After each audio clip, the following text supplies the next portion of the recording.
Polio ಮುಕ್ತ ಸಮಾಜ ನಿರ್ಮಾಣದ ಸಂಕಲ್ಪದೊಂದಿಗೆ ಮಂಜೇಶ್ವರ ಗ್ರಾಮ ಪಂಚಾಯತ್ ವ್ಯಾಪ್ತಿಯಲ್ಲಿ ಪೋಲಿಯೋ ಲಸಿಕಾ ಅಭಿಯಾನವು ಅತ್ಯಂತ ಉತ್ಸಾಹದಿಂದ ನಡೆಯಿತು.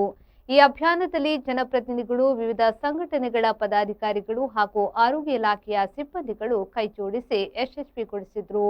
ಮಂಜೇಶ್ವರ ಸರ್ಕಾರಿ ಆಸ್ಪತ್ರೆಯಲ್ಲಿ ಗ್ರಾಮ ಪಂಚಾಯತ್ ಅಧ್ಯಕ್ಷ ಬಶೀರ್ ಕನಿಲಾ ಅವರು ಪೋಲಿಯೋ ಲಸಿಕಾ ಕಾರ್ಯಕ್ರಮಕ್ಕೆ ಅಧಿಕೃತವಾಗಿ ಚಾಲನೆಯನ್ನ ನೀಡಿದರು. ಈ ಸಂದರ್ಭದಲ್ಲಿ ಮಾತನಾಡಿದ ಅವರು, ಮಕ್ಕಳ ಆರೋಗ್ಯ ರಕ್ಷಣೆ ಪ್ರತಿಯೊಬ್ಬರ ಜವಾಬ್ದಾರಿಯಾಗಿದ್ದು, ಪೋಲಿಯೋ ಮುಕ್ತ ದೇಶವನ್ನಾಗಿ ಮಾಡುವಲ್ಲಿ ಪ್ರತಿಯೊಬ್ಬ ಪೋಷಕರು ಜಾಗೃತರಾಗಬೇಕು ಎಂದು ಕರೆ ನೀಡಿದರು. ಗ್ರಾಮ ಪಂಚಾಯತ್ನ ವಿವಿಧ ವಿಭಾಗಗಳಲ್ಲಿ ಲಸಿಕಾ ಕೇಂದ್ರಗಳನ್ನು ತೆರೆಯಲಾಗಿತ್ತು. ಜಿಎಚ್ಎಸ್ ಅಂಗನವಾಡಿ, ಉದ್ಯಾವರ ಅಂಗನವಾಡಿ ಮತ್ತು ತಲಪಾಡಿ ಬಸ್ ನಿಲ್ದಾಣದಲ್ಲಿ ನಡೆದ ಲಸಿಕಾ ಕಾರ್ಯಕ್ರಮಗಳಿಗೆ ಗ್ರಾಮ ಪಂಚಾಯತ್ ಸದಸ್ಯರಾದ ಮುಕ್ತಾರ್ ಎ ಮತ್ತು ಇಲಿಯಾಸ್ ತುಮಿನಾಡು, ಸ್ಥಾಯಿ ಸಮಿತಿ ಅಧ್ಯಕ್ಷರಾದ ಅಬ್ದುಲ್ ರೆಹಮಾನ್ ಹಾಜಿ, ಫರಾನಾ ಜರೀನಾ ಅವರು ನೇತೃತ್ವ ವಹಿಸಿ ಕಾರ್ಯಕ್ರಮದ ಮೇಲ್ವಿಚಾರಣೆಯನ್ನ ನಡೆಸಿದ್ರು.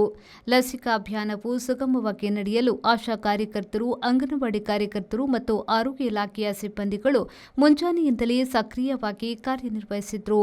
ತಮ್ಮ ಮನೆ ಬಾಗಿಲಿಗೆ ಬಂದ ಲಸಿಕಾ ತಂಡಗಳಿಗೆ ಸಾರ್ವಜನಿಕರು ಹಾಗೂ ಪೋಷಕರು ಸಹಕಾರವನ್ನು ನೀಡಿದ್ರು. ಒಟ್ಟಾರೆಯಾಗಿ ಮಂಜೇಶ್ವರದಲ್ಲಿ ನಡೆದ ಈ ಅಭಿಯಾನವು ಜನಸಾಮಾನ್ಯರ ಆರೋಗ್ಯದ ಬಗೆಗಿನ ಜಾಗೃತಿಯನ್ನ ಎತ್ತಿ ತೋರಿಸಿತ್ತು. ರೆಹಮಾನ್ ಉದ್ಯಾವರ, ವಿ4 ನ್ಯೂಸ್, ಮಂಜೇಶ್ವರ.